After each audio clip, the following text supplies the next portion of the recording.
which, I don't know about you, but sometimes it's hard to say enough about God, because sometimes we're a little bit embarrassed to speak out about it. Wonder what people are going to think.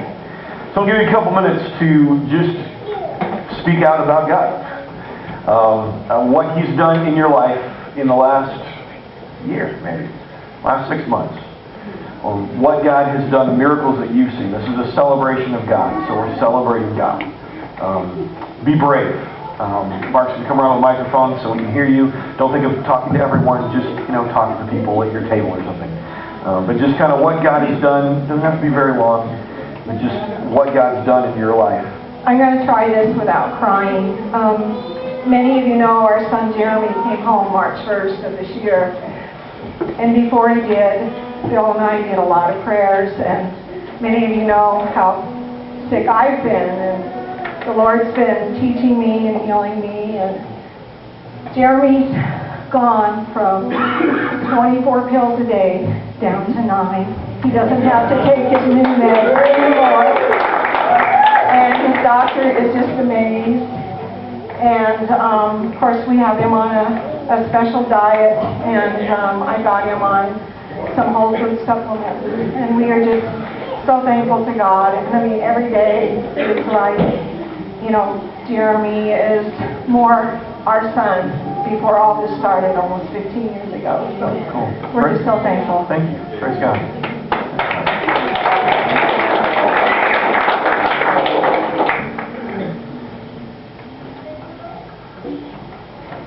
I got a little story here. I've been in pain in my hands for a couple of years now, and I was going to have the bone taken out last year, and I ended up getting stents, so they couldn't do it. They said you had to wait a year. So I was getting ready to go in and have a test to see if I had the surgery because my hand hurt so much, and I sat down and prayed, and I asked God, if this is the surgery you want me to have, then I'll have it, but if there's any way you can heal me without the surgery on my hand, that would be great. The next day I hurt my neck, which I have 3 places on my neck. I hurt my neck swinging a golf club. And I thought my neck came apart again, which is done quite a few times. And the next day my hand was better. I've been playing guitar again. I'm going to have surgery on my neck to get a bone spur out, but my hand is fine.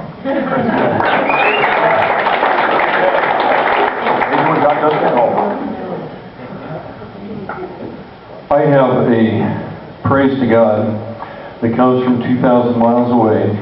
Some of you will remember Chris and Kylie Owen. They were attenders, members here up until about a year ago, and then they moved to Missouri. About 3 months ago, Chris called me. We have a pretty close relationship. And he said, I need your help, Mark. I have been arrested and charged with burglary and receiving stolen property. I said, well, what happened? How did that come about? He said, I tried to help a homeless kid, and he needed money. I said, I'm not going to give you just money. If you have something of value, I will purchase it from you.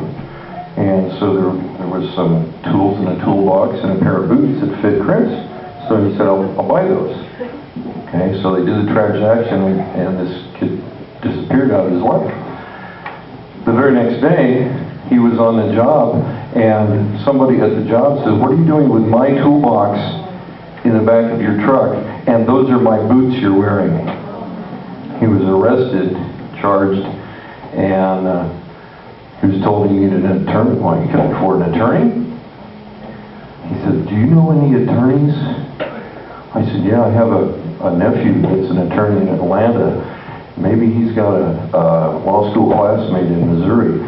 Well, to make a long story short, he did have someone that he knew in Missouri who was a Christian criminal defense attorney. So he went and talked to him, and he said, the court-appointed attorney said, just throw yourself on the mercy of the court, plead guilty. You'll get 6 months in jail, that's it.